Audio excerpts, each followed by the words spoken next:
One of the first lessons we learn from Jesus is how to deal with temptation. The Bible tells us that temptation comes from the world, not from God.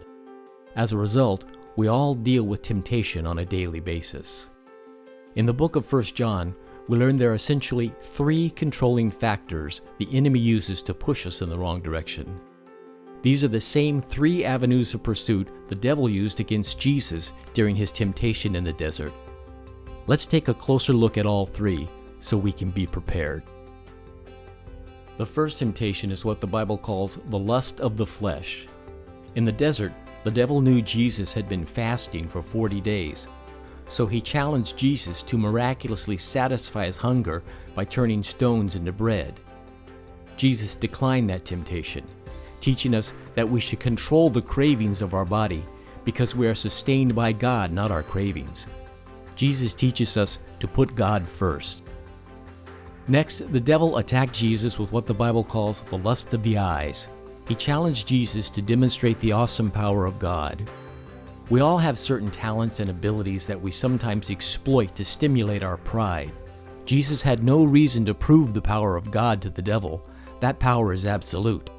Likewise, we have no reason to demonstrate our abilities simply to gain recognition.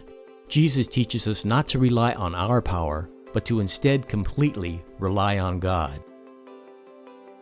The Bible calls the devil's last temptation the boastful pride of life. He offered Jesus all the kingdoms in the world in exchange for his worship. Of course, Jesus made it clear we are to only worship God. This temptation really hits home because we all have worldly desires for bigger and better things in life. A new car, a bigger house, world travel, or a larger bank account.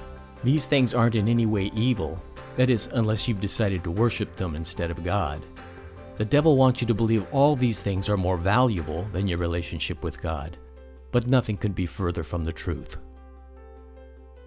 The desires of the flesh, our craving for recognition, and our hunger for more material possessions are the primary avenues of temptation the enemy will use against us.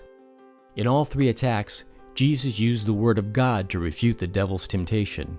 In so doing, the devil gave up and left him alone.